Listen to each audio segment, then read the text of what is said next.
بسم الله الرحمن الرحيم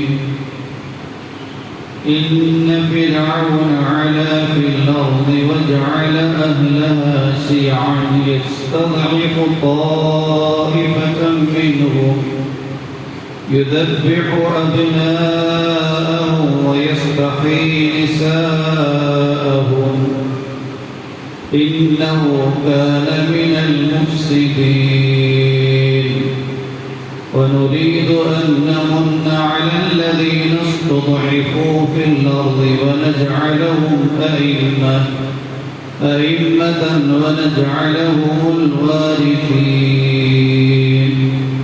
ونمكن له في الأرض ونري فرعون وهامان وجنودهما منهم ما كانوا يحذرون صدق الله العظيم إنما الأعمال بالنيات وإنما لامرئ ما نوى فمن كانت هجرته إلى دنيا يصيبها أو إلى امرأة ينكحها فهجرته إلى ما هاجر إليه صدق رسوله النبي الكريم സർവശക്തനായ അല്ലാഹു സുബ്ഹാനഹു വ തആല നാം ഏവരെയും അനുഗ്രഹിക്കുമാറാകട്ടെ. അല്ലാഹു സുബ്ഹാനഹു വ തആല നമുക്ക് തൃപ്തിപ്പെട്ട് നൽകിയ ദീനാണ് വിശുദ്ധ ഇസ്ലാം. എല്ലാ മനുഷ്യരും ആഗ്രഹിക്കുന്ന ഒരു യാഥാർത്ഥ്യമാണ് ഹുർരിയത്ത്, സ്വാതന്ത്ര്യം. ലോകത്ത് മനുഷ്യന് ഏറ്റവും കൂടുതൽ സ്വാതന്ത്ര്യം വിഭാവനം ചെയ്യുന്ന ഒരു പ്രത്യയശാസ്ത്രം വിശുദ്ധ ഇസ്ലാമാണ്. അല്ലാഹുവിന്റെ പ്രവാചകൻ മുഹമ്മദ് മുസ്തഫ സല്ലല്ലാഹു അലൈഹി വസല്ലം തങ്ങൾ പ്രവാചകനായി നിയോഗിച്ചയക്കപ്പെടുന്ന സന്ദർഭത്തിൽ ലോകത്തിലെ ഏറ്റവും വലിയ സാമ്രാജ്യത്തെ അധിനിവേശ ശക്തികളായിരുന്നു പേർഷ്യയും റോമും.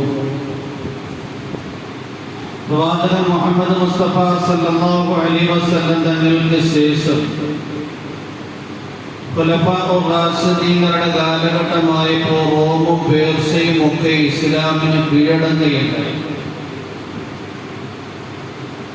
പേർഷ്യയുടെ ചക്രവർത്തിയായ റുസ്തുമിന്റെ കൊട്ടാരത്തിലേക്ക് റബീഇ ഇബ്നു ആമിർ റളിയല്ലാഹു അൻഹു കടന്നു ചെല്ലുകയുണ്ടായി. ഒരു കോവർ കഴുതയുടെ പുറത്തായിരുന്നു അദ്ദേഹം സഞ്ചരിച്ചത്. അദ്ദേഹത്തിന്റെ കയ്യിലുണ്ടായിരുന്നത് പൊട്ടിയ ഒടിഞ്ഞ ഒരു വാളായിരുന്നു.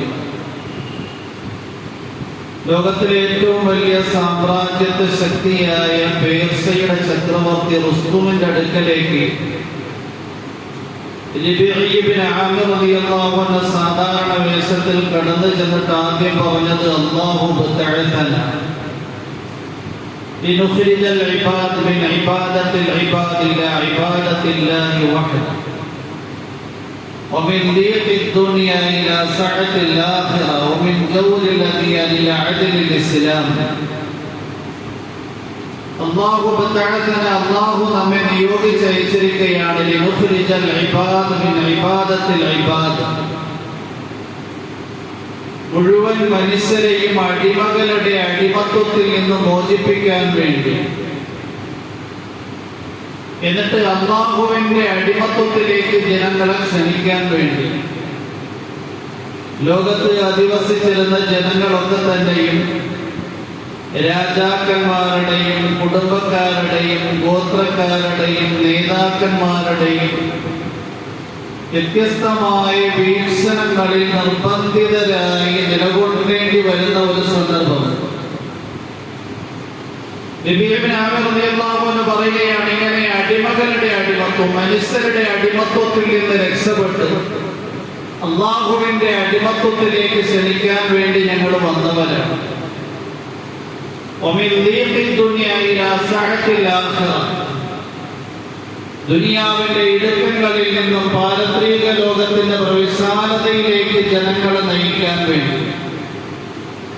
ومن جور الأديان إلى عدل الإسلام. ലോകത്ത് ധാരാളം മതങ്ങളും പ്രത്യയശാസ്ത്രങ്ങളും തത്വസംഹിതകളും ഒക്കെ ഉണ്ട്. അതിന്റെ ഒക്കെ അടിസ്ഥാനം പരതിക്കഴിഞ്ഞാൽ സവർണ മേധാവിത്വം അനീതിയും അക്രമവും അധർമ്മവുമായിരുന്നു. ومن جور الأديان إلى عدل الإسلام. അക്രമങ്ങളുടെ പ്രത്യയശാസ്ത്രത്തിൽ നിന്നും ഇസ്ലാമിന്റെ നീതിയിലേക്ക് ജനങ്ങളെ പുറപ്പെടുവിക്കാൻ വേണ്ടി നാം നിയോഗിച്ചയക്കപ്പെട്ടവരാണ്. ഇസ്ലാം യഥാർത്ഥത്തിൽ സ്വാതന്ത്ര്യം ലോകത്ത് വിഭാവനം ചെയ്യുന്ന ഏറ്റവും ഉയർന്ന പ്രത്യയശാസ്ത്രമാണ്. ഒരു രാജ്യത്ത് അധിവസിക്കുന്ന ജനങ്ങൾക്ക് സ്വാതന്ത്ര്യമില്ല എങ്കിൽ പല സന്ദർഭങ്ങളിൽ പല നിയമങ്ങൾ കൊണ്ട് അവർ വീർപ്പുമുട്ടുന്നവരായി പോകും. അതുകൊണ്ട് തന്നെ വിശുദ്ധ ഖുർആനിൽ അല്ലാഹു സുബ്ഹാനഹു വ തആല മൂസ അലൈഹിസ്സലാമിനെ കുറിച്ച് വളരെ കൂടുതലായി പ്രതിപാദിച്ചിട്ടുണ്ട്. മൂസ നബി അലൈഹിസ്സലാം വരുന്ന സമൂഹമാണ് എങ്കിൽ സ്വാതന്ത്ര്യത്തിൽ നിന്ന് പൂർണ്ണമായും ഒഴിവാക്കപ്പെട്ട ഒരു ജനസമൂഹമായിരുന്നു. ബനൂ ഇസ്രായേലിയരിലേക്കാണ് മൂസ പ്രവാചകൻ നിയോഗിച്ചയക്കപ്പെടുന്നത്. ഫിർഔനും എതിർത്തികളും അവരുടെ സവർണ മേധാവിത്വം ഉപയോഗിച്ചുകൊണ്ട് എല്ലാ നിലയിലും അടിച്ചമർത്തിയിരുന്ന ഒരു സമൂഹമായിരുന്നു ബനൂ ഇസ്രായേലിയർ. അല്ലാഹു സുബ്ഹാനഹു വ തആല അവർക്ക് സ്വാതന്ത്ര്യം നൽകാൻ വേണ്ടി ആഗ്രഹിച്ചപ്പോൾ മൂസാ നബി അലൈഹിസ്സലാമിനെ പ്രവാചകനായി നിയോഗിച്ചയക്കപ്പെടുകയുണ്ടായി. അടിമത്വത്തിന്റെ പേരിൽ അവർ വീർപ്പുമുട്ടേണ്ടി വരുന്ന ദുരവസ്ഥയെ കുറിച്ച് ഖുർആനിൽ അല്ലാഹു പറയുന്നുണ്ട്. ഇന്ന ഫിർഔന അലാ ഫിൽ അർളി വജഅല അഹ്ലഹാ ശിയഅൻ യസ്തദ്ഇഫു ത്വായിഫതൻ മിൻഹും യുദബ്ബിഹു അബ്നാഅഹും വയസ്തഹീ നിസാഅഹും ഇന്നഹു കാന മിനൽ മുഫ്സിദീൻ ونريد أن نمن على الذين استضعفوا في الأرض ونجعلهم أئمة ونجعلهم الوارثين ونمكن لهم في الأرض ونري فرعون وهامان وجنودهما منهم ما كانوا يحذرون إن فرعون علا في الأرض തീർച്ചയായും ഫിർഔൻ ഭൂമിയിൽ മേധാവിത്വം കാണിച്ചു. എന്ത് മേധാവിത്വം കാണിച്ചത്? ബനൂ ഇസ്രായേലിയർക്കെതിരെ. വജഅല അഹ്ലഹാ ശിയഅൻ. അവനവന്റെ രാജ്യത്ത് താമസിച്ചിരുന്ന ജനങ്ങളെ വ്യത്യസ്ത പാർട്ടിക്കാരാക്കി അവന്റെ മേധാവിത്വം ഉപയോഗിച്ചുകൊണ്ട് സവർണർ അവർണർ ഇങ്ങനെ രണ്ടായി തരംതിരിച്ചു. അവരിൽ നിന്നുള്ള ഒരു സമൂഹത്തിനെ അവൻ അടിച്ചമർത്തി. എന്നിട്ട് അവരിൽ ജനിക്കുന്ന ആൺകുട്ടികളെ അറുകൊല ചെയ്തു. എന്നിട്ട് പെൺകുട്ടികളെ ജീവിക്കാൻ അനുവദിക്കുകയും ചെയ്തു. ഇന്നഹു കാന മിനൽ മുഫ്സിദീൻ. തീർച്ചയായും ഈ ഉപം സ്വീകരിച്ച ഫിർഔൻ കുഴപ്പക്കാരിൽപ്പെട്ടവനാണ്. എന്നിട്ട് അല്ലാഹു സുബ്ഹാനഹു വ തആല ഇവന്റെ ജനങ്ങളുടെ മേലുള്ള മേധാവിത്വത്തിൽ നിന്ന് ജനങ്ങളെ രക്ഷപ്പെടുത്താൻ വേണ്ടി അല്ലാഹു ഉദ്ദേശിച്ചു. വനുരീദു അൻ നമുന്ന അലല്ലദീന സ്തുദ്ഇഫൂ ഫിൽ അർദ്. ഭൂമിയിൽ അടിച്ചമർത്തപ്പെട്ട ഒരു സമൂഹത്തിന്റെ മേൽ നാം ഔദാര്യം ചെയ്യാൻ ഉദ്ദേശിച്ചു. അതായത് ബനൂ ഇസ്രായേലിയരുടെ മേൽ അല്ലാഹു സുബ്ഹാനഹു വ തആല ഔദാര്യം ചെയ്യാൻ വേണ്ടി ഉദ്ദേശിച്ചു. വനമുന്ന അലല്ലദീന സ്തുദ്ഇഫൂ ഫിൽ അർദി വനജഅലഹും അയിമ്മ. എന്നിട്ട് അവരെ നേതാക്കന്മാരാക്കാൻ ഉദ്ദേശിച്ചു. വനജഅലഹുൽ വാരിഥീൻ. എന്നിട്ട് അവരെ ഭൂമിയുടെ അനന്തരാവകാശികളാക്കാൻ ഉദ്ദേശിച്ചു. അടിച്ചമർത്തപ്പെട്ട സമൂഹത്തിന്റെ കരങ്ങളിലേക്ക് അധികാരത്തിന്റെ ചെമ്പോല് നൽകാൻ അല്ലാഹു തീരുമാനിച്ചു. അവരെ ഭൂമിയുടെ അനന്തരാവകാശികളാക്കാൻ വേണ്ടിയും അല്ലാഹു ഉദ്ദേശിച്ചു. വനുമക്കിന ലഹു ഫിൽ അർളി ഭൂമിയിൽ നാം അവർക്ക് മേധാവിത്വം നൽകാൻ ഉദ്ദേശിച്ചു. ഭൂമിയിൽ നാം അവർക്ക് സ്വാധീനം നൽകാൻ ഉദ്ദേശിച്ചു. മിസ്റിന്റെ ഭൂമിയിൽ ഒരു നിലയിലും സ്വാധീനമില്ലാതിരുന്ന ഒരു സമൂഹമായിരുന്നു ബനൂ ഇസ്രായേൽ. അവന്മാരായി തരം താഴ്ത്തപ്പെടുകയും പകലെല്ലാം തിബിത്തികളുടെ അടിമകളായി വേലപ്പണിയെടുക്കുകയും രാത്രി കൂലി കിട്ടാതെ വേതനം കിട്ടാതെ മടങ്ങിപ്പോകേണ്ടി വരികയും ചെയ്തിരുന്ന, എല്ലാ നിലയിലും അവഗണിക്കപ്പെട്ടിരുന്ന അടിച്ചമർത്തപ്പെട്ട സമൂഹമായിരുന്നു ബനൂ ഇസ്രായേൽ. വനുമക്കിന ലഹും ഫിൽ അർളി അവർക്ക് നാം ഭൂമിയിൽ സ്വാധീനം നൽകാൻ ഉദ്ദേശിച്ചു. വനുരിയ ഫിർഔന വഹാമാന വജുനൂദഹുമാ ഫിർഔനും അവന്റെ മന്ത്രിയായ ഹാമാനും ഇവ രണ്ടുപേരുടെയും സൈനിക ഊഹത്തിനും നാം കാണിച്ചു കൊടുക്കാനും തീരുമാനിച്ചു. അവരെ ആശിക്കുന്ന കാര്യം, അവരെ ആശങ്കിക്കുന്ന കാര്യം, അവരുടെ ഹൃദയത്തിൽ ഏത് കാലഘട്ടത്തിലാണെങ്കിലും ജനങ്ങളോട് അനീതിയോടെയും അക്രമത്തോടെയും വർത്തിക്കുന്ന ഭരണകർത്താക്കളുടെ ഹൃദയത്തിൽ എപ്പോഴാണ് ജനങ്ങൾ തിരിയുന്നത്, എപ്പോഴാണ് പടച്ചവന്റെ ആക്ഷൻ എനിക്കുണ്ടാകുന്നത് എന്ന ആശങ്കയും പേടിയുണ്ടാകും. അല്ലാഹു പറയാണ്, ഫിർഔനെയും ഹാമാനെയും അവന്റെ പട്ടാളക്കാരെയും അവരുടെ ഹൃദയത്തിൽ ഉണ്ടാകുന്ന പേടിപ്പിക്കുന്ന കാര്യം കാണിച്ചു കൊടുക്കാൻ നാം ഉദ്ദേശിച്ചു. അതായത് അവരെ നശിപ്പിക്കാനും തകർക്കാനും ഉദ്ദേശിച്ചു. അല്ലാഹു സുബ്ഹാനഹു വ തആല ഫിർഔനെയും ഖിബ്തികളെയും ചെങ്കടലിൽ മുക്കി നശിപ്പിച്ചു. മൂസാ നബി അലൈഹിസ്സലാമിനും ബനൂ ഇസ്രായേലിയർക്കും ഈജിപ്തിന്റെ അധികാരം നൽകുകയുണ്ടായി. ഇങ്ങനെ അല്ലാഹു സുബ്ഹാനഹു വ തആല സ്വാതന്ത്ര്യത്തെക്കുറിച്ച് നന്നായി വിശുദ്ധ ഖുർആനിൽ വിവരിക്കുന്നുണ്ട്. വിശുദ്ധ ഇസ്ലാം ഒരിക്കലും സ്വാതന്ത്ര്യത്തെ ഹനിക്കുന്ന ഒരു പ്രത്യയശാസ്ത്രമല്ല. വിശുദ്ധ ഇസ്ലാം രാജ്യത്തിന്റെ സ്വാതന്ത്ര്യം ആഗ്രഹിക്കുകയും വിശുദ്ധ ഇസ്ലാം വ്യക്തികളുടെ സ്വാതന്ത്ര്യം ആഗ്രഹിക്കുകയും വിശുദ്ധ ഇസ്ലാം ബുദ്ധിപരമായി ഓരോ മനുഷ്യന് സ്വാതന്ത്ര്യവും വിഭാവന ചെയ്യുന്ന പ്രത്യയശാസ്ത്രമാണ്. ബുദ്ധിക്കും യുക്തിക്കും അല്ലാഹു സുബ്ഹാനഹു വ തആല സ്വാതന്ത്ര്യം നൽകിയിട്ടുണ്ട്.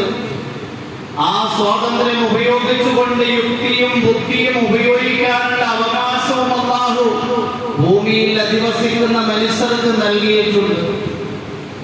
അല്ലാതെ നിങ്ങൾ ബുദ്ധി ഉപയോഗിക്കാൻ പാടില്ല, യുക്തി ഉപയോഗിക്കാൻ പാടില്ല എന്ന നിർദ്ദേശമല്ല വിശുദ്ധ ഇസ്ലാം മുന്നിൽ വയ്ക്കുന്നത്.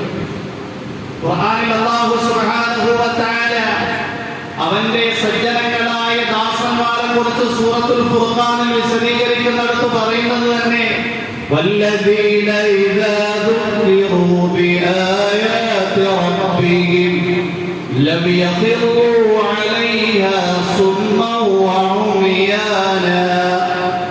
അല്ലാഹുവിന്റെ സദ്വൃദ്ധരായ ദാസന്മാരെ, ഇദാ ദുഖിറൂ ബിആയാതി റബ്ബിഹിം അവരുടെ രക്ഷിതാവിന്റെ ആയത്തുകളിലൂടെ അവരെ ഉത്ബോധനം നൽകപ്പെട്ട് കഴിഞ്ഞാൽ ലം യഖിറൂ അലൈഹാ ആയത്തുകൾ കേൾക്കുമ്പോൾ തന്നെ അവർ വീണു പോകുന്നവരല്ല, സുമ്മൻ വഉമിയാന അന്ധന്മാരായും ബധിരന്മാരായും.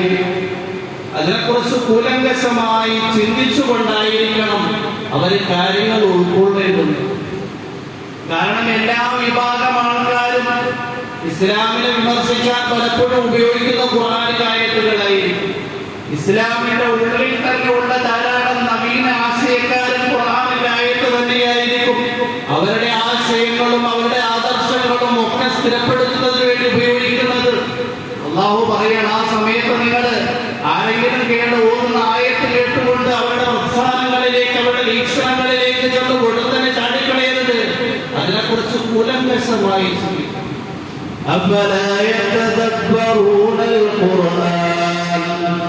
അവരെന്തുകൊണ്ട് ഖുർആനെ കുറിച്ച് കൂലങ്കഷമായി ചിന്തിക്കുന്നില്ല? അല്ലാഹു സുബ്ഹാനഹു വ തആല ബുദ്ധിയെ ഉപയോഗിക്കാനാ പറയുന്നത്. ബുദ്ധിയെ സൽവഴിയിൽ ഉപയോഗിച്ചു കഴിഞ്ഞാൽ മനുഷ്യൻ ശരിയായ സത്യങ്ങളിലേക്ക് എത്തിച്ചേരും. ഇന്ന ഫീ ഖൽഖിസ് സമാവാതി വൽ അർദ് വഖ്തിലാഫിൽ ലൈലി വൻ നഹാർ ലആയാതിൻ ലിഉലിൽ അൽബാബ്.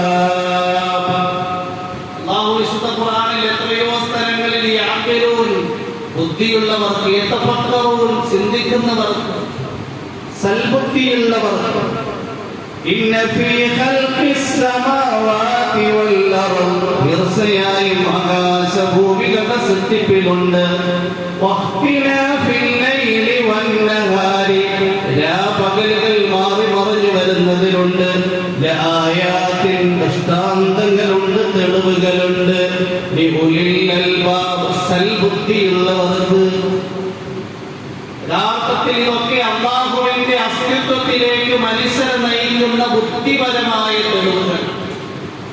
ശരിയായ വഴിയിൽ മനുഷ്യൻ ബുദ്ധി ഉപയോഗിച്ചു കഴിഞ്ഞാൽ, മനുഷ്യനവന്റെ യുക്തി ഉപയോഗിച്ചു കഴിഞ്ഞാൽ, ഇതൊന്നും ഒരിക്കലും സ്വയമായി ഉണ്ടായതും സ്വയമായി സഞ്ചരിച്ചു കൊണ്ടിരിക്കുന്നതുമല്ല. ഇതിനെ ഒക്കെ നിർമ്മിച്ച ഒരു നിർമ്മാതാവുണ്ട്, ഇതിനെ ഒക്കെ സഞ്ചരിപ്പിക്കുന്ന ഒരു രക്ഷിതാവുണ്ട് എന്ന യാഥാർത്ഥ്യത്തിലേക്ക് സൽബുദ്ധിയിലൂടെ എത്തിച്ചേരുന്നു. ഖലീഫ മൻസൂർ എന്ന് പറയുന്ന അബ്ബാസിയ ഖലീഫയുടെ കാലഘട്ടത്തിൽ ജീവിച്ചിരുന്ന വലിയ ഒരു പണ്ഡിതനായിരുന്നു. ഒരു യുക്തിവാദിയാണ് എങ്കിൽ വലിയ ഒരു ഫിലോസഫറായിരുന്നു അദ്ദേഹം. ഖലീഫ മൻസൂറിന്റെ അടുക്കൽ വന്നിട്ട് പറഞ്ഞു, നിങ്ങളുടെ രാജ്യത്ത് അധിവസിക്കുന്ന ഏറ്റവും വലിയ പണ്ഡിതനായ അബൂ ഹനീഫയോട് ഞാൻ സംവദിക്കാൻ ആഗ്രഹിക്കുകയാണ്. അങ്ങനെ സംവാദത്തിന്റെ തീയതി തീരുമാനിച്ചു, സ്ഥലവും തീരുമാനിച്ചു. എല്ലാവരുടെ അടുക്കലും വിളംബരം ചെയ്യപ്പെട്ടു. ജനലക്ഷങ്ങൾ ഒരുമിച്ചുകൂടി. കാരണം രാജാവിന്റെ നിയന്ത്രണത്തിൽ നടക്കുന്ന യുക്തിവാദികളുടെയും ഇസ്ലാമിന്റെയും ഇടയിലുള്ള സംവാദമാണ്. ജനങ്ങളെല്ലാവരും ആകാംക്ഷയോടുകൂടി ഒരുമിച്ചുകൂടി. യുക്തിവാദി പ്രസ്ഥാനത്തിന്റെ നേതാവായ വലിയ ഫിലോസഫർ അവിടെ വന്നു. അദ്ദേഹം സ്റ്റേജിൽ ഇരുന്നു. അബൂ ഹനീഫയെ കാണുന്നില്ല. അദ്ദേഹം സ്റ്റേജ് കൈയടക്കിയിട്ട് പറഞ്ഞു, ഏതോ വലിയ ഫിലോസഫർ വന്നു എന്ന് അബൂ ഹനീഫയ്ക്ക് മനസ്സിലായി. അദ്ദേഹത്തിന്റെ കൂട്ടത്തിൽ സംവദിക്കാൻ കഴിയില്ല എന്ന് അബൂ ഹനീഫയ്ക്ക് ബോധ്യപ്പെട്ടതുകൊണ്ടാണ് അദ്ദേഹം വരാത്തത്. മണിക്കൂറുകൾ പലതും കഴിഞ്ഞപ്പോ അബൂ ഹനീഫത്തിൽ കൂപ്പി ഇറങ്ങിപ്പോകുന്ന വേച്ച് സ്റ്റേജിന്റെ അടുക്കലേക്ക് എത്തിയപ്പോ ഖലീഫ മൻസൂർ ദേഷ്യപ്പെട്ടു. നിങ്ങളെയല്ലേ സംവാദത്തിന് ഞാൻ ക്ഷണിച്ചത്, എന്താണ് താമസിച്ചത്? അബൂ ഹനീഫത്തിൽ കൂപ്പി പറഞ്ഞു, മാപ്പാക്കണം, എല്ലാം ഞാൻ സ്റ്റേജിൽ വെച്ച് തുറന്നു പറഞ്ഞതിന് ശേഷം സംവാദം ആരംഭിക്കാം. എല്ലാവരോടും പറഞ്ഞു, മാപ്പാക്കണം, ഞാൻ പിന്നിപ്പോയി. പിന്നാനുള്ള കാരണം നിങ്ങൾക്കറിയാം, ഒരു പുഴ കടന്നിട്ട് വേണം ഈ സംവാദ വേദിയിലേക്ക് ഞാൻ എത്തേണ്ടുന്നത്. പുഴയുടെ കരയിലെത്തിയപ്പോൾ എനിക്ക് യാത്ര ചെയ്ത് ഇവിടെ എത്താനുള്ള തോണികളും ബോട്ടുകളും ഒക്കെ മറുകരയിൽ അടുപ്പിക്കപ്പെട്ടിരിക്കുകയാണ്. എങ്ങനെയാണ് യാത്ര ചെയ്ത് ഇവിടെ എത്തുന്നത് എന്ന് ചിന്തിച്ചുകൊണ്ട് ഞാൻ നിൽക്കുമ്പോൾ ഒരു വലിയ വടവൃക്ഷം അത് വേരോടെ പിഴുത് സ്വന്തമായി തന്നെ എന്റെ മുന്നിൽ വന്നു. എന്നിട്ട് ആ വൃക്ഷം സ്വന്തമായി തന്നെ എന്റെ മുന്നിൽ വെച്ച് തടിക്കഷണങ്ങളായി. ആ തടിക്കഷണങ്ങൾ സ്വന്തമായി തന്നെ പലകക്കഷണങ്ങളായി. ആ പലകക്കഷണങ്ങൾ ആരും കൂട്ടി യോജിപ്പിക്കാതെ തന്നെ തോണിയായി. ആ തോണി സ്വന്തമായി തന്നെ പുഴയിലേക്ക് ഇറങ്ങുകയുണ്ടായി. ഞാൻ ആ തോണിയിൽ കയറിയിരുന്നപ്പോൾ ഞാൻ തുഴയാതെ തന്നെ സ്വന്തമായി ആ തോണി എന്നെയും കൊണ്ട് ഈ കരയിൽ എത്തിച്ചു. എന്നിട്ട് മടങ്ങിപ്പോയി. പൂർവാവസ്ഥയിൽ പലകക്കഷണങ്ങളായി തടിക്കഷണങ്ങളായി വൃക്ഷമായി പഴയ സ്ഥലത്ത് സ്ഥാപിക്കപ്പെട്ടിരിക്കുകയാണ്. യുക്തിവാദി എഴുന്നേറ്റ് നിന്നിട്ട് പറയുകയുണ്ടായി, വിഡ്ഢിയെയാണോ എന്റെ അടുക്കൽ സംവാദത്തിന് വേണ്ടി നിങ്ങൾ കൊണ്ടുവന്നത്? എത്ര വിഡ്ഢിത്തരമുള്ള ഒരു കഥയാണ് അദ്ദേഹം അവതരിപ്പിച്ചിരിക്കുന്നത്. ഏതെങ്കിലും യുക്തിയോ ബുദ്ധിയോ ഇത് അംഗീകരിക്കുമോ? ഞാൻ എന്തായി പറഞ്ഞത്? ഒരു വർഷം സ്വന്തമായി മുപ്പെടുത്ത് പിടിച്ചു വന്നെന്നാ പറഞ്ഞത്. ഒരു വർഷം സ്വന്തമായി തടിക്കഷണങ്ങളായി. ആ തടിക്കഷണങ്ങൾ സ്വന്തമായി പലകക്കഷണങ്ങളായി. അത് സ്വന്തമായി തോണിയായി. ആരും തുഴയാൻ മൂപ്പരവിടെ എത്തിച്ചെന്നാ പറയുന്നത്. എത്ര വലിയ വിഡ്ഢിയായിട്ട്. അബൂ ഹനീഫത്തിൽ കൂപ്പി ഇറങ്ങിപ്പോകുന്ന പറയുകയുണ്ടായി, ഞാൻ വിഡ്ഢിയാണ് എങ്കിൽ ഇയാൾ പമ്പര വിഡ്ഢിയാണ്. ഇയാൾ പറയുന്നു, ഒരു വൃക്ഷം സ്വന്തമായി പിഴുതൊരാളുടെ അടുക്കൽ വരില്ല. ഒരു വൃക്ഷം സ്വന്തമായി തടിക്കഷണങ്ങളാകില്ല. തടിക്കഷണങ്ങൾ സ്വന്തമായി പലകക്കഷണങ്ങളാകില്ല. പലകക്കഷണങ്ങൾ സ്വന്തമായി തോണിയായി കൂട്ടിയോജിപ്പിക്കപ്പെടില്ല.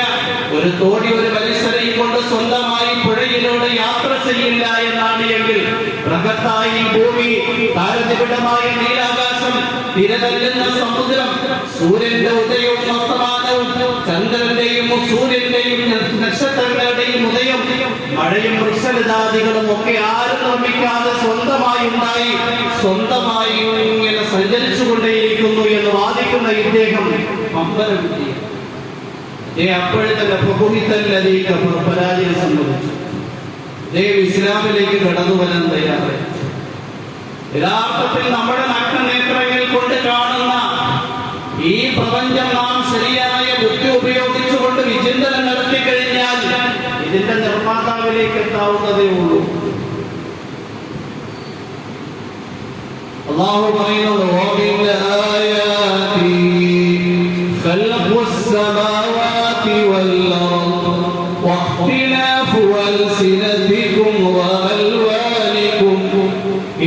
في ذلك لآيات للعالمين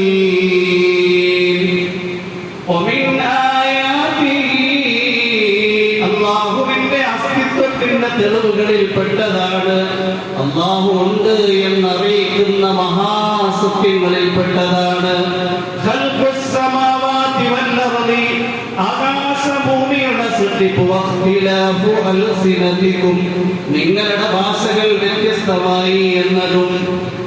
ഒരേ അളവിലുള്ള നാവ്, ആ നാവിൽ നിന്ന് മലയാളം, തമിഴ്, തെലുങ്ക്, കന്നഡ, ഉറുദു, ഹിന്ദി, പാഴ്സി, ഇംഗ്ലീഷ്, അറബി, കന്നഡ ഇങ്ങനെ വ്യത്യസ്തമായ ഭാഷകൾ സംസാരിക്കുക.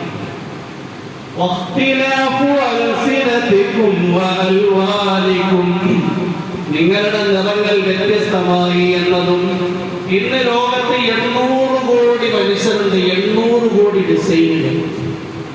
ഇത് അല്ലാഹു ഉണ്ട് എന്നതിലേക്കുള്ള വ്യക്തമായ തെളിവാണ്. അതുകൊണ്ട് ബുദ്ധിയെ മനുഷ്യൻ സ്വതന്ത്രമായി ഉപയോഗിച്ചു കഴിഞ്ഞാൽ, യുക്തിയെ സ്വതന്ത്രമായി ഉപയോഗിച്ചു കഴിഞ്ഞാൽ അവന് കൃത്യമായ സത്യത്തിലേക്ക് എത്തിച്ചേരും. ഇത് സ്വതന്ത്ര ചിന്തകർ എന്ന് അവകാശപ്പെടുന്നവർ, യുക്തിവാദികൾ എന്ന് അവകാശപ്പെടുന്നവർ യഥാർത്ഥത്തിൽ യുക്തിരാഹിത്യം സംഭവിച്ചവർ. അവരുടെ സ്വതന്ത്ര ചിന്തയിൽ, അവരുടെ യുക്തിവാദങ്ങളിൽ യഥാർത്ഥത്തിൽ സ്വാതന്ത്ര്യത്തിന്റെ ആശയം തന്നെ നഷ്ടപ്പെട്ടു പോവുകയാണ്. ഒരാൾ വാഹനം ഓടിക്കാൻ വേണ്ടി ബസ്സിൽ കയറി നോക്കിയപ്പോ കാലിന്റെ അടിയിൽ ബ്രേക്ക് ഇരിക്കുകയാണ്. അയാൾ പറയുക, എനിക്ക് സ്വതന്ത്രമായൊന്ന് വാഹനം ഓടിക്കാൻ കഴിയുന്നില്ല, എന്ത് പറ്റി? ഇടക്കിടക്ക് ബ്രേക്ക് ചവിട്ടേണ്ടി വരും. ഈ ബ്രേക്കിൽ നീ ചവിട്ടിയില്ല എങ്കിൽ നീയും ഈ വാഹനവും ആയിരക്കണക്കിന് 10,000-കണക്കിന് ജനങ്ങളുടെ ജീവൻ നഷ്ടപ്പെട്ടു പോവുകയാണ്. ഈ സ്വതന്ത്രമാണ്, ഈ സ്വാതന്ത്ര്യമാണെന്ന് സ്വതന്ത്ര ചിന്താഗതിക്കാരെന്ന് അവകാശപ്പെടുന്നവര് യുക്തിവാദികൾ ജനങ്ങളുടെ മുന്നിൽ വിഭാവന ചെയ്യും. നിങ്ങൾ സ്വതന്ത്രമായി അടിച്ചു പൊളിക്കാൻ വേണ്ടി ലഹരി പദാർത്ഥങ്ങൾ ഉപയോഗിക്കും, മദ്യത്തിന്റെ അഡിക്റ്റുകളാണ്. സംഭവിക്കുന്നത് എന്താണ്? വീട്ടിൽ എത്ര പേരാണ് അതിന്റെ പേരിൽ കലഹത്തിലൂടെ അവരുടെ ജീവന് ഹാനി സംഭവിക്കുന്നത്? ഇയാൾ പോയി ആരെങ്കിലും കൊന്നു കഴിഞ്ഞാൽ അയാളുടെ ജീവൻ പോയി. ഇയാളുടെ ആരോഗ്യവും മദ്യപാനത്തിലൂടെയും ലഹരി പദാർത്ഥത്തിലൂടെയും നശിച്ചു പോവുകയാണ്. സ്വതന്ത്ര ചിന്താഗതിക്കാർ ഒരു മനുഷ്യന് സ്വാതന്ത്ര്യം നൽകുമ്പോൾ യഥാർത്ഥത്തിൽ അവന്റെ ജീവനും അവന്റെ ആരോഗ്യത്തെയും കത്തിവെക്കുകയാണ് ചെയ്യുന്നത് എന്ന് മാത്രമല്ല, എത്രയോ മനുഷ്യരുടെ ജീവന് ഹാനി സംഭവിക്കുകയാണ്. 10 പേര് ഒരുമിച്ച് കൂടിയിരിക്കുന്ന സന്ദർഭത്തിൽ ഒരു പെൺകുട്ടിയെ കാണുകയാണ്. സ്വതന്ത്ര ചിന്താഗതിക്കാര് സ്വതന്ത്രമായ ഹൃദയത്തിൽ നിന്ന് പൊന്തിവരുന്ന വികാര വിചാരങ്ങളെ സായൂജ്യമണയിക്കുമ്പോൾ ഈ 10 പേർക്ക് ഹർഷാനന്ദമെങ്കിൽ ഈ ഒരു പെൺകുട്ടിക്ക് പ്രാണവേദനയാണ്. ഇവരുടെ സ്വാതന്ത്ര്യം ഹനിക്കപ്പെടുകയല്ലേ? വിശുദ്ധ ഇസ്ലാം മനുഷ്യർക്ക് സ്വാതന്ത്ര്യം മാത്രമല്ല, ബുദ്ധിപരമായും വ്യക്തിപരമായും മാനുഷികമായും സ്വാതന്ത്ര്യം മാത്രമല്ല വിഭാവന ചെയ്യുന്നത്, സ്വാതന്ത്ര്യത്തിന്റെ ആശയം എന്താണ് എന്നുകൂടി പഠിപ്പിച്ചുകൊണ്ടുള്ള ബൃഹത്തായ ഒരു സംവിധാനമാണ് ഇസ്ലാം. അതുകൊണ്ട് ഇസ്ലാമിനെ നന്നായി പഠിക്കാൻ വേണ്ടി തയ്യാറാണ്. ഇസ്ലാം ബുദ്ധിക്ക് മാത്രമല്ല അഭിപ്രായത്തിന് സ്വാതന്ത്ര്യം നൽകുന്നുണ്ട്. അഭിപ്രായം നിങ്ങൾക്ക് സ്വതന്ത്രമായി പറയാം, എവിടെയും കുടുസായി പിടിച്ചു വെക്കേണ്ടുന്ന കാര്യമില്ല. അല്ലാഹുവിന്റെ പ്രവാചകൻ മുഹമ്മദ് മുസ്തഫ സല്ലല്ലാഹു അലൈഹി വസല്ലം നിങ്ങളുടെ കാലഘട്ടത്തിൽ മുഗീസ് എന്ന് പറയുന്ന ഒരു സഹാബി, കറുത്ത നീഗ്രയായ സഹാബിയായിരുന്നു, അടിമയായിരുന്നു. അദ്ദേഹം വിവാഹം ചെയ്തു. ഒരു അടിമത്തമുള്ള പെൺകുട്ടി ബരീറയെയാണ് വിവാഹം ചെയ്തത്. രണ്ടുപേരും ശൈര്യമായി സമാധാനത്തോടു കൂടി ജീവിച്ചുകൊണ്ടിരിക്കുമ്പോൾ ബരീറ റളിയല്ലാഹു അൻഹയ്ക്ക് സ്വാതന്ത്ര്യം ആഗ്രഹമുണ്ടായി. അടിമത്വത്തിൽ നിന്ന് അടിമമോചനം ആഗ്രഹിച്ചു. യജമാനനെ ചെയ്തു അടിമത്വത്തിൽ നിന്ന് മോചനം നൽകി 9 വർഷം കൊണ്ട് ഒരു 9 ദീനാർ കൊടുത്തു വിടിയാണ്. എന്നാണെങ്കിലും അടിമത്വത്തിൽ നിന്ന് അവർ ഒഴിവായപ്പോൾ ഇസ്ലാമിന്റെ നിയമമാണ് അടിമത്തമുള്ള ഭർത്താവിനെ കൂടെ കൊണ്ട് നടക്കാനും സ്വാതന്ത്ര്യമുണ്ട്, അടിമത്തമുള്ള ഭർത്താവിനെ ഉപേക്ഷിച്ചുകൊണ്ട് സ്വതന്ത്രനായി മറ്റൊരു വരമേൽക്കാനും ഇസ്ലാം അനുവാദം നൽകുന്നു. അങ്ങനെ ബരീറ റളിയല്ലാഹു അൻഹ മുഗീസ് റളിയല്ലാഹു അൻഹുവിനെ ഉപേക്ഷിക്കാൻ വേണ്ടി തീരുമാനിച്ചു. മുഗീസിന്റെ ഹൃദയത്തിലാണ് എങ്കിൽ ബരീറ റളിയല്ലാഹു അൻഹയോടുള്ള അനുരാഗവും പ്രേമവും വർദ്ധിച്ചിരുന്നു. അങ്ങോട്ടും ഇങ്ങോട്ടും വിഷനായി വിഷമിച്ചുകൊണ്ട് നടക്കാൻ തുടങ്ങി. അവസാനം അല്ലാഹുവിന്റെ പ്രവാചകന്റെ അടുക്കൽ വിഷയം, അല്ലാഹുവിന്റെ പ്രവാചകൻ മുഹമ്മദ് മുസ്തഫ സല്ലല്ലാഹു അലൈഹി വസല്ലം തങ്ങളെ ബരീറ റളിയല്ലാഹു അൻഹയെ വിളിച്ചിട്ട് പറഞ്ഞു, നിങ്ങളോടുള്ള സ്നേഹം കൊണ്ട് മുഗീസാണ് എങ്കിൽ ആവലാതിപ്പെട്ടുകൊണ്ട് നടക്കുകയാണ്, നിങ്ങൾക്ക് അദ്ദേഹത്തിന് ഭർത്താവായി സ്വീകരിച്ചുകൂടെയോ? ബരീറ ചോദിച്ചു, അല്ലാഹുവിന്റെ പ്രവാചകരെ, നിങ്ങളുടെ നിർദ്ദേശമാണ് എങ്കിൽ പിന്നീട് അടുത്തൊരു വാക്കില്ല. വിധങ്ങൾ പറഞ്ഞു, എന്റെ നിർദ്ദേശമല്ല, എന്റെ അഭിപ്രായമാണ് ഞാൻ പറഞ്ഞത്. അല്ലാഹുവിന്റെ പ്രവാചകനോട് ബരീറ റളിയല്ലാഹു അൻഹ പറയുകയാണ്, അല്ലാഹുവിന്റെ പ്രവാചകരെ, എങ്ങനെയാണ് എങ്കിൽ മുഗീസ് എന്ന് പറയുന്ന ഭർത്താവിന്റെ ആവശ്യമില്ല. ചിന്തിച്ചു നോക്കണം. ഏറ്റവും കൂടുതൽ ബുദ്ധിയുടെയും യുക്തിയുടെയും വിജ്ഞാനത്തിന്റെയും പാരമ്യതയായ മുഹമ്മദ് മുസ്തഫ സല്ലല്ലാഹു അലൈഹി വസല്ലം തങ്ങളാണ് നാഖിസാത്തുൽ അഖ്ൽ, ബുദ്ധിക്ക് ന്യൂനത സംഭവിച്ച ഒരു പെൺകുട്ടിക്ക് സ്വാതന്ത്ര്യം നൽകുന്ന അഭിപ്രായത്തിൽ. ഇങ്ങനെ അഭിപ്രായ സ്വാതന്ത്ര്യം വിശുദ്ധ ഇസ്ലാം നൽകുന്നുണ്ട്. ഇങ്ങനെ വിശുദ്ധ ഇസ്ലാം ബുദ്ധിക്ക് സ്വാതന്ത്ര്യം നൽകുന്നുണ്ട്, അഭിപ്രായങ്ങൾക്ക് സ്വാതന്ത്ര്യം നൽകുന്നുണ്ട്. ഇബ്രാഹിം നബി അലൈഹിസ്സലാത്തു വസ്സലാം ജനങ്ങളെ ഇസ്ലാമിലേക്ക് ക്ഷണിക്കുന്നതിന് വേണ്ടി പ്രവാചകനാണ്. അദ്ദേഹത്തിന് അമാനുഷികതകൾ, അത്ഭുത സിദ്ധികൾ കാണിക്കാമായിരുന്നു. എല്ലാ ജനങ്ങളുടെയും മസ്തിഷ്കത്തെ തട്ടി ഉണർത്തുന്ന രീതിയായിരുന്നു അദ്ദേഹം സ്വീകരിച്ചത്. فلما جن عليه الليل رأى كوكبا قال هذا ربي فلما أفل قال لا أحب الآفلين. ഇബ്രാഹിം നബി അലൈഹിസ്സലാം ജനങ്ങളുടെ അടുക്കൽ അല്ലാഹുവിന്റെ ഏകത്വത്തിന്റെ പ്രബോധനത്തിന് വേണ്ടി കടന്നു ചെന്നപ്പോ രാത്രിയായപ്പോ നക്ഷത്രങ്ങളിലേക്ക് നോക്കിയിട്ട് പറഞ്ഞു, ഇതാണ് എന്റെ ഇലാഹ്. രാവിലെ ആയപ്പോ നക്ഷത്രങ്ങൾ അസ്തമിച്ചു പോയി. ആ സന്ദർഭത്തിൽ ഇബ്രാഹിം നബി അലൈഹിസ്സലാം പറഞ്ഞു, ലാ ഉഹിബ്ബുൽ ആഫിലീൻ, അസ്തമിച്ചു പോകുന്നത് സ്ഥായിയായി നിലനിൽപ്പില്ലാത്തതിനെ ഞാൻ ഇഷ്ടപ്പെടുന്നില്ല. ഫലമ്മാ റഅൽ ഖമറ ബാസിഖൻ ഖാല ഹാദാ റബ്ബി ഫലമ്മാ അഫല ഖാല ലഇൻ ലം യഹ്ദിനി റബ്ബി ലഅകൂനന്ന മിനൽ ളാലിൻ. ചന്ദ്രനെ കണ്ടപ്പോ പറഞ്ഞതാണ് എന്റെ ഇലാഹ്. ചന്ദ്രൻ അസ്തമിച്ചു പോയപ്പോ സ്ഥായിയായി നിലനിൽക്കാത്തതൊന്നും ഇലാഹ് പറ്റില്ല. പടച്ചവനെ, എനിക്ക് നീ ഹിദായത്ത് നൽകിയില്ലെങ്കിൽ ഞാൻ വഴിവിട്ടു. فلما رأى الشمس بازغة قال هذا ربي هذا أكبر فلما أفلت قال يا قوم إني بريء من المشركين. സൂര്യൻ ഉദിച്ചു നിന്നപ്പോ സൂര്യനെ നോക്കിയിട്ട് ഇബ്രാഹിം പറഞ്ഞു, ഇത് എന്റെ രക്ഷിതാവാണ്, ഇത് എന്റെ ആരാധ്യനാണ്, ഇത് വലിയ ആരാധ്യനാണ്. അസ്തമിച്ചു കഴിഞ്ഞപ്പോ ഇബ്രാഹിം നബി അലൈഹിസ്സലാം പറഞ്ഞു, ഞാൻ നിങ്ങളുടെ ശിർക്കിൽ നിന്ന് ഒഴിവായവനാണ്. ഇന്നി വജ്ജഹതു വജിയ ലില്ലദീ ഫതറസ് സമാവാതി വൽ അർള ഹനീഫൻ വമാ അന മിനൽ മുശ്രികീൻ. എല്ലാ ജനങ്ങളുടെയും മസ്തിഷ്കത്തെ തട്ടി ഉണർത്തിയിട്ട് ബുദ്ധിപരമായി തന്നെ നിങ്ങളുടെ ബുദ്ധിയെയും യുക്തിയെയും സൽബുദ്ധിയായി സ്വതന്ത്രമായി ഉപയോഗിച്ചു കഴിഞ്ഞാൽ നിങ്ങൾക്ക് എല്ലാവർക്കും അറിയാൻ കഴിയുന്ന ഒരു യാഥാർത്ഥ്യമാണ്, ഇതൊന്നും സ്ഥായിയായി നടക്കും. ഇന്നി വജ്ജഹതു വജിയ ലില്ലദീ, എന്റെ ഹൃദയത്തെ ഞാൻ തിരിച്ചിരിക്കുകയാണ് ഒരു അല്ലാഹുവിലേക്ക്. അവൻ ആകാശഭൂമികളെ സൃഷ്ടിച്ചവനാണ്. അതുകൊണ്ട് സ്വതന്ത്രമായ യുക്തിയും ബുദ്ധിയും ഒക്കെ ഉപയോഗിച്ചു കഴിഞ്ഞാൽ മനുഷ്യൻ എത്തിച്ചേരുന്ന ഒരു യാഥാർത്ഥ്യമാണ് അള്ളാഹുവിന്റെ വഹ്ദാനിയത്തും അള്ളാഹുവിന്റെ ഉള്ളൂറും. അതുകൊണ്ട് ഇസ്ലാം ഏറ്റവും കൂടുതൽ മനുഷ്യന് സ്വാതന്ത്ര്യം നൽകുന്ന പ്രത്യയശാസ്ത്രം. സ്വാതന്ത്ര്യം എന്ന് പറഞ്ഞു കഴിഞ്ഞാൽ ഇന്ന് സ്വതന്ത്ര ചിന്താഗതിക്കാർ പറയുന്നത് പോലെ ആവാസത്തരവും മദ്യവും മയക്കുമരുന്നും കഞ്ചാവും ലഹരി പദാർത്ഥങ്ങളും വ്യഭിചാരങ്ങളും മറ്റുമല്ല. യഥാർത്ഥത്തിൽ ആ സ്വാതന്ത്ര്യത്തിലൂടെ ഞാൻ നേരത്തെ പറഞ്ഞതുപോലെ ഒരാൾക്ക് ഹൃദയത്തിൽ അശാനന്ദം കിട്ടുമ്പോൾ ആയിരക്കണക്കിന് ആൾക്കാരുടെ സമ്പത്തും ജീവനും ഹനിക്കപ്പെടുകയാണ്. അയാളുടെയും ആരോഗ്യത്തിന് കളങ്കം ചാർത്തുകയാണ് ചെയ്യുന്നത്. വിശുദ്ധ ഇസ്ലാം നമുക്ക് നൽകിയിരിക്കുന്ന സ്വാതന്ത്ര്യം ഉപയോഗിച്ചുകൊണ്ട് വ്യക്തിപരമായി വീട്ടിൽ, കുടുംബത്തിൽ, രാജ്യത്തിൽ നാം നിലയുറപ്പിക്കുകയാണ് എങ്കിൽ വ്യക്തിക്ക് വലിയ സമാധാനമായി, കുടുംബത്തിന് വലിയ സ്വൈരതയായിരിക്കും, രാജ്യത്തിന് വലിയ സമാധാനമായിരിക്കും. അല്ലാഹു നമുക്ക് ഓരോരുത്തർക്കും ഇസ്ലാമിനെ ശരിയായി പഠിക്കാനും ഇസ്ലാമിനെ ജീവിതത്തിൽ ഉൾക്കൊള്ളാനും തൗഫീഖും ഹിദായത്തും പ്രദാനം ചെയ്യുമാറാകട്ടെ.